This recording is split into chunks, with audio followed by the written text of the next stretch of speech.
السلام عليكم ورحمة الله وبركاته.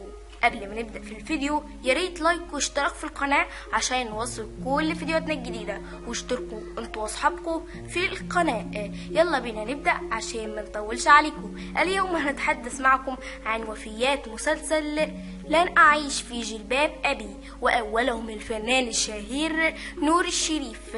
السيرة الذاتية: ممثل مصري ولد في الخليفية بالقاهرة، وتوفى ولده وكان عمره وقتها سنة واحدة.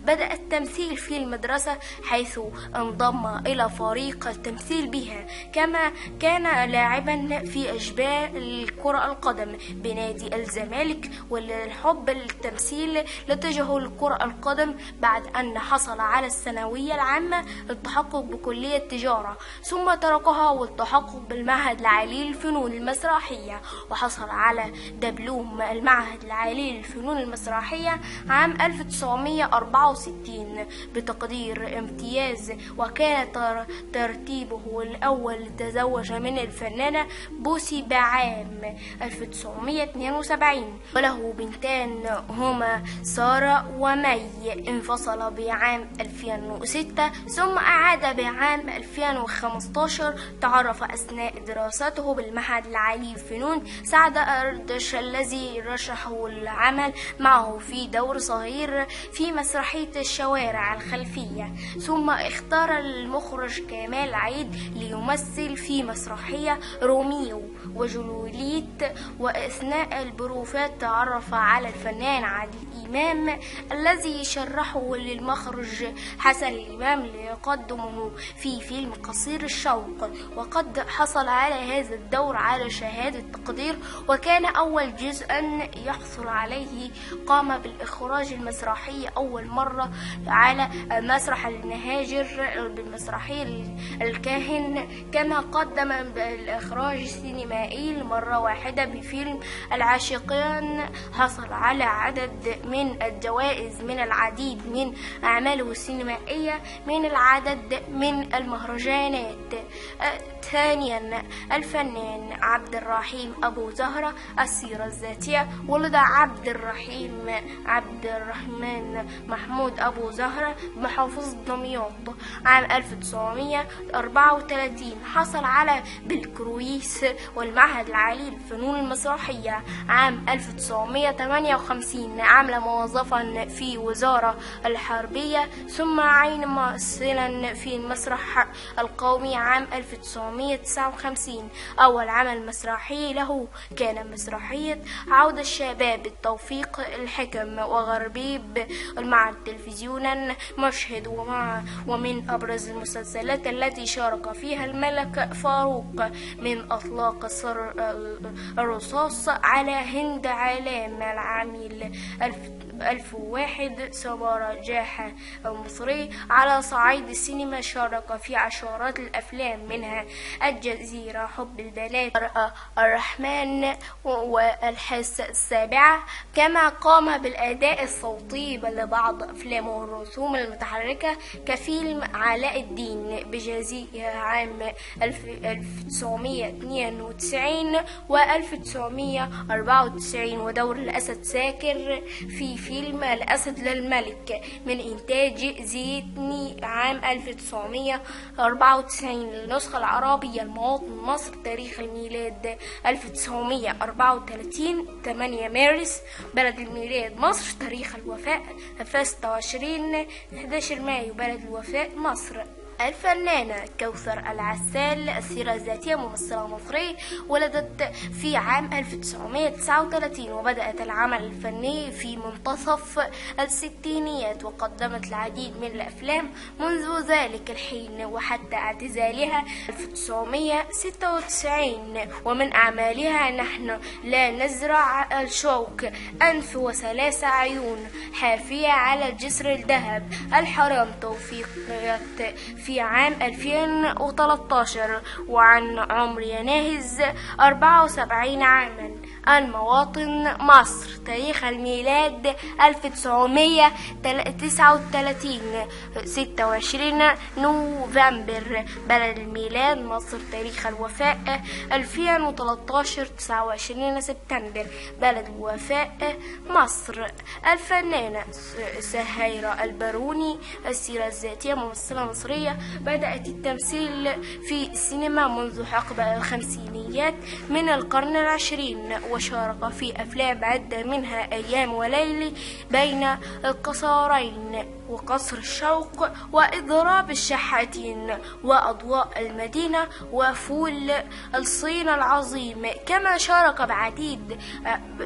بعديد من المسلسلات منها رأفت الهجان الجزء الثاني، لن أعيش في جلباب أبي، فرقة ناجي عطاء الله توفيت في عام 2012 عن عمر ناهز 74 عاما. المواطن مصر. تاريخ الميلاد 1937 5 ديسمبر. بلد الميلاد مصر. تاريخ الوفاة 2012 31 يناير. بلد الوفاة مصر.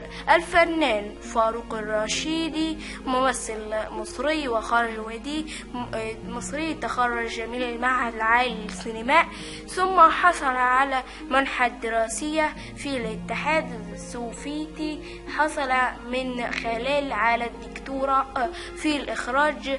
بدأ مشهوره الفني من خلال الإذاعية قبل أن ينتقل للعمل بالسينما والتلفزيون. من أبرز أعماله لن أعيش في جلباب أبي، أم كلثوم التوأم. عمل أيضا كمساعد مخرج في فيلم حداثة شرف عام 1971. كما قام بإخراج فيلمين وثائقيين وفيلم رؤي طويل وهو الفضيحة عام 1992. وجانب التمثيل فقد عمل استئذان في الإخراج في المعهد العالي للسينماء السنوات الطويلة. توفى في عام 2017 11 فبراير. المواطن مصر. تاريخ الميلاد 1942 20 يناير. بلد الميلاد مصر. تاريخ الوفاة 2017 11 فبراير.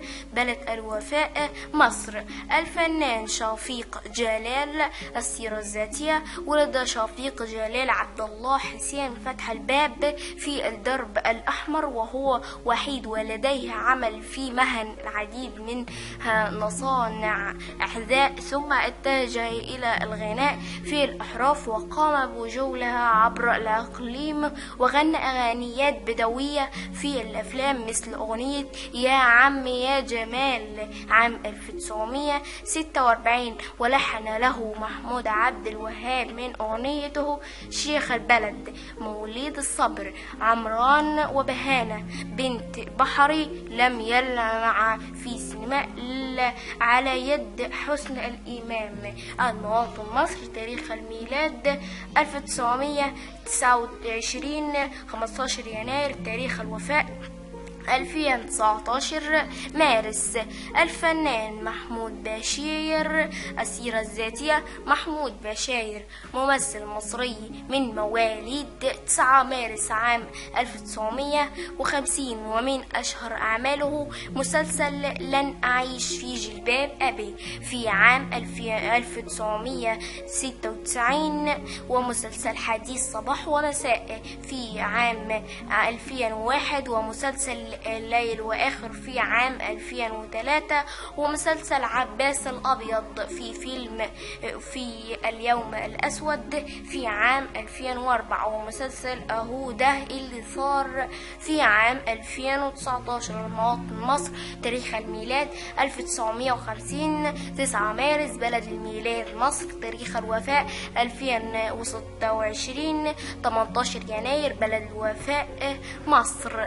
الفنانة سهام فتحي. السيرة الذاتية ممثلة مصرية حصلت على الدبلوم الثانوي فني، وهي واحدة من الممثلات التي قامت بدور المساعدة في 60 فنيات القرن العشرين. المواطن مصر تاريخ الميلاد 1936 13 مارس. بلد الميلاد مصر. تاريخ الوفاة 2018 20 فبراير. بلد الوفاة مصر. الفنان عثمان محمد علي. السيرة الذاتية ممثل مصري ولد في الإسكندرية في عام 1935. اشتهر في الأدوار الثانوية بكثير من الأفلام السينمائية والمسلسلات التلفزيونية والإذاعية. بدأ حياته بالعمل من انتشاره في كلية الإعلام لتصحيح اللغة والنطق أمام الكاميرا، ثم عمل بحادث بنوك الإسكندرية. أما عن بدايته الفنية فقد كان عبارة عن الكثير من المسلسلات الإذاعية في الإذاعة الإسكندرية. فقد كان شارك في أول مسلسل إذاعي وهو حب وإلهام في عام 1954، ثم تلاها أعمال عديدة منها للحب ورأي آخر، مهاجر إلى الصمت، الفنان والهم.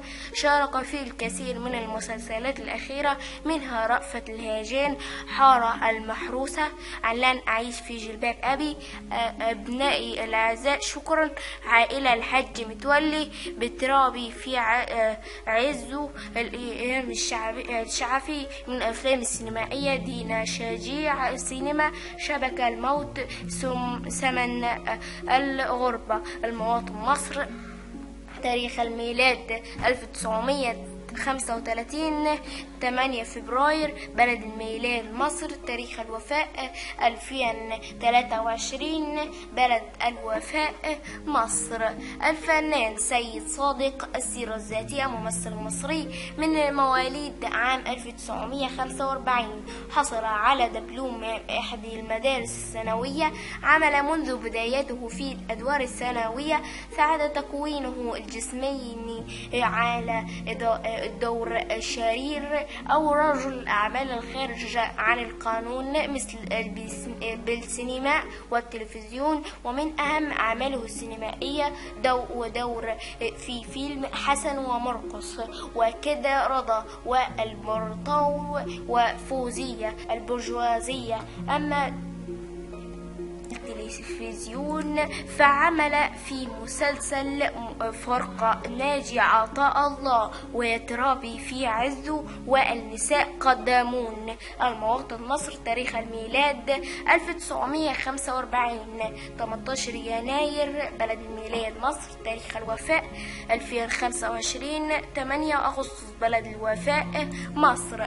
الفنانة نهاد رشدي. السيرة الذاتية ممثلة مصرية، تخرجت من قسم التمثيل بالمعهد العالي للفنون المسرحية عام 1982. عرفها المشاهدون من خلال تواجدها المكثف في المسلسلات التلفزيونية وخاصة في فترة التسعينيات القرن العشرين. ومن أشهر المسلسلات التي شاركت بها خلال هذه الفترة لن أعيش في جلباب أبي، أربيسك، هو أنهم جردا، سيتي زيني، بركة المواطن مصر.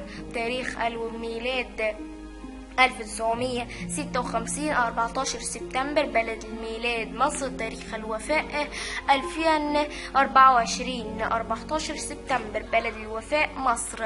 الفنان مصطفى متولي. السيرة الذاتية ولد مصطفى متولي في بيلة محافظة كفر الشيخ. عمل في مسرح المدرسة ثم جاء إلى القاهرة من أجل الدراسة ودروس في معهد الفنون المسرحية، وعمل في مسرح الحكمة في مسرحيات مثل يا سلام، سلم، الحيطة بتتكلم. وعمل مع عادل إمام في مسرحية الواد سيد الشغال. الزعيم من المسلسلات التي عمل بها مراد الجبل. رأفت الهجان قام بإنتاج بعض الأفلام الفترة الأخيرة من حياته. المواطن مصر. تاريخ الميلاد 1900 1949. 29 أغسطس بلد الميلاد مصر. تاريخ الميلاد 2005 أغسطس بلد الوفاة مصر. الفنان عبد الوهاب خليل.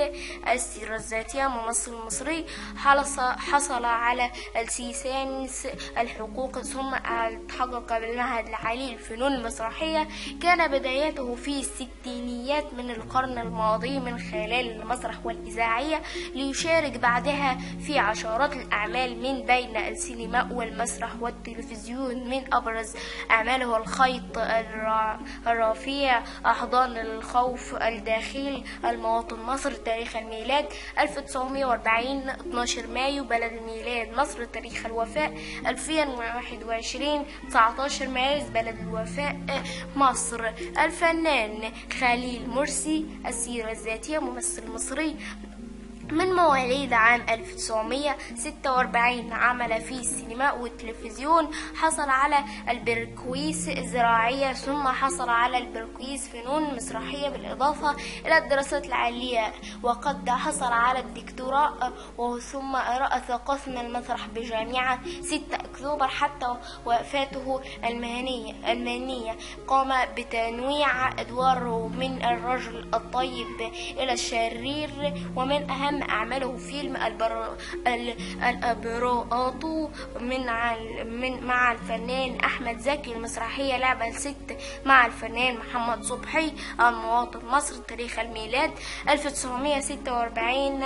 21 سبتمبر بلد الميلاد مصر. تاريخ الوفاة 2014. 5 أغسطس بلد الوفاة مصر. الفنان سيد حاتم. السيرة الذاتية ممثل مصري في مواليد قرية عاطف حيدر مركز العدوى محافظة ألمانيا في عام 1948. تخرج في كلية التجارة جامعة المنصورة عام 1976 حيث حصل على درجة البركويس.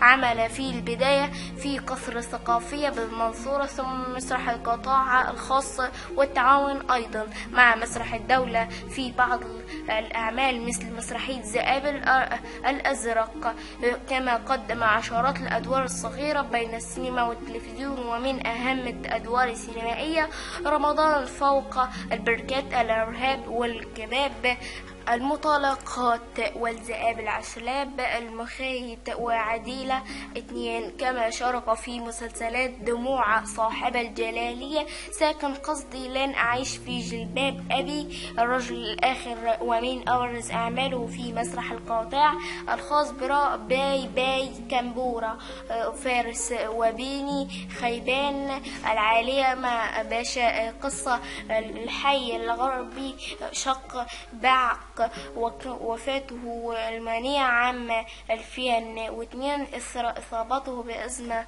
قلبية. المواطن مصر. تاريخ الميلاد 5 فبراير 1948. تاريخ الوفاة 2002. 27 يونيو. الفنان أنور عبد العزيز. السيرة الذاتية أنور عبد العزيز ممثل مصري بدأ نشاطه الفني في السبعينيات، وقدم أدوار سنوية مساعدة في السينما والتلفزيون، وكان أغلب أدواره تنحرص على أداء دور المحقق أو الرجل البوليس، وقدم العديد من المسلسلات الدينية، وقد برع في أداء الدور الدينية، ويمكن رؤية في دور الضابط المباحث في فيلم أنت اللي قتلت بابا يا 1970. ومن مسلسلاته أبنائي الأعزاء شكرا 1979، ومن محمد رسول الله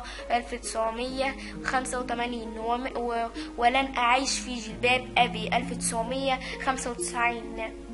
وأبو حنيفة النعمان 1997، توفى في عام 2005. المواطن مصر.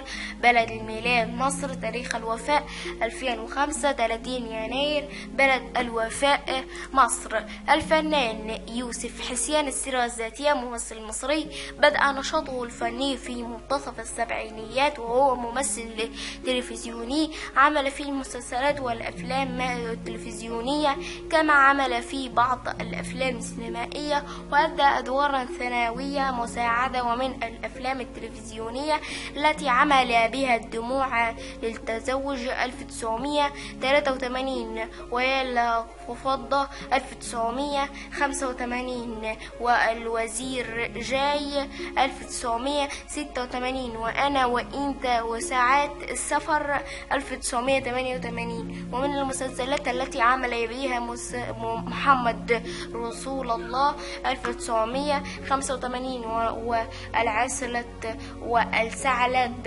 1993، ولن أعيش في جلباب أبي 1995. مواطن مصر تاريخ الميلاد 1948 مايو 28. بلد الميلاد مصر تاريخ الوفاة 2023 فبراير. بلد الوفاة مصر.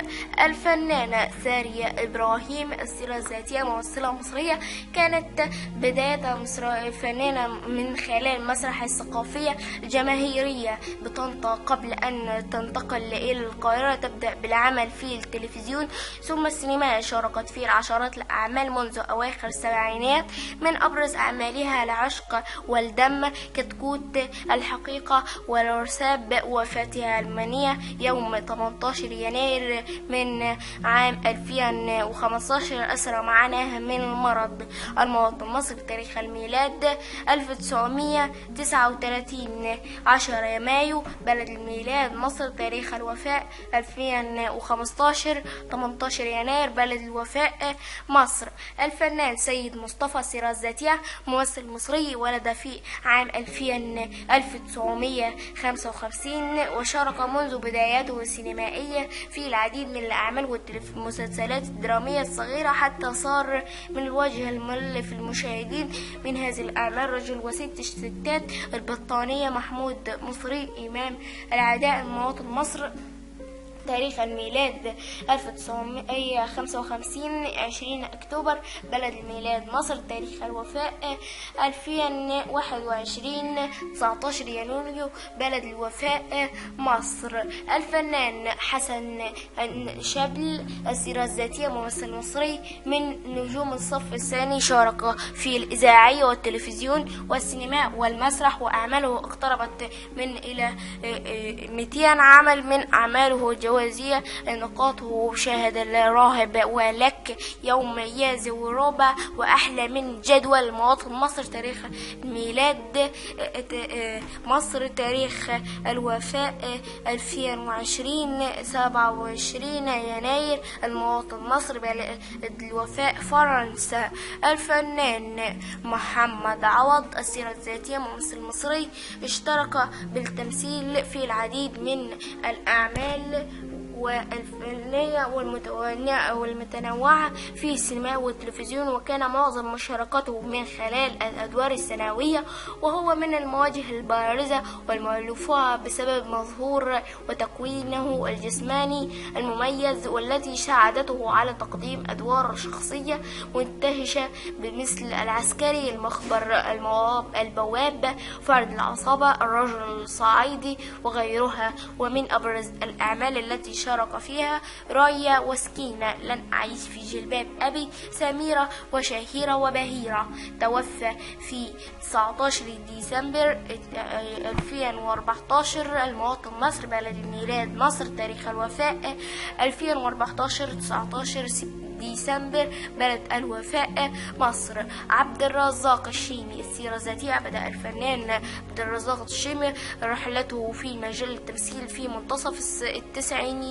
شارك عبد الرزاق عام 1998 في مسلسل نحن لا نزرع الشوك. قدم عبد الرزاق في مجال التلفزيون ما يقرب من 50 عملا. شارك في الرازق في المسلسل الشهير يوميات ونيس مع الفنان مع الفنان محمد صبحي. عمل مع الراحل نور الشريف في مسلسل لن أعيش في جلباب أبي عام 1996. الرجل الأخير عام 1999. في التلفزيون قدم عدة أعمال منها شجرة الأحلام، زينينا الناس، من زمن فات، جاحة المصري، كنارية وشركائها، الحقيقة والسراب، الأبيض في أبيض، غيرها من الأعمال.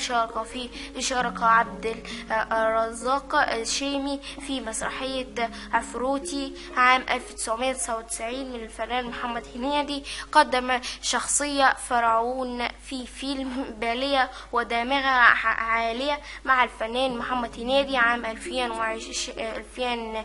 شارك في فوازير خالاه جاري بشخصية طارق مانشستر عام 2001. آخر أعماله مسلسل الأخ الأكبر 2020 بطولة الفنان محمد رجب، أيتين عامر، دينا فؤاد، ومن إخراج إسماعيل فاروق. المواطن مصر، تاريخ الميلاد 1968 28 إبراير. بلد الميلاد مصر، تاريخ الوفاة 2020 11 سبتمبر. بلد الوفاء مصر. الفنان مخلص البحري، السيرة الذاتية. تخرج مخلص المصري البحري في كلية الطب البيطري وعمل في وزارة الزراعية، ثم التحق بمعهد الفنون المسرحية حتى يدرس الفن والتخرج عام 1973. واتجه إلى المسرح والتلفزيون. من المسلسلات التي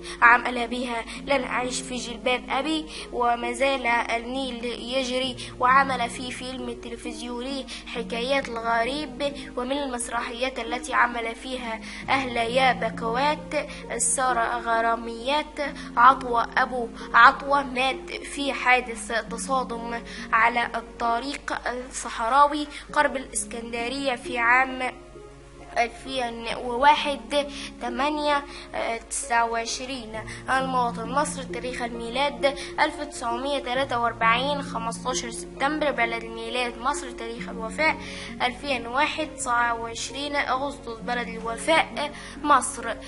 الفنان مصطفى هاشم، السيرة الذاتية، ممثل مصري، ظهر في بدايته الستينيات من خلال عدد من الأفلام والسهرات التلفزيونية، وقام بالعديد من الأدوار الثانوية، من أبرز دورها في فيلم صغير على الحب. ثم شارك في مسلسلات عديدة منها الشهد والدموع، رأفت الهجان، لن أعيش في جلباب أبي، العائلة، المواطن مصر، تاريخ الميلاد 1941 8 أكتوبر. بلد الميلاد مصر، تاريخ الوفاة 2012 30 مارس. بلد الوفاء مصر.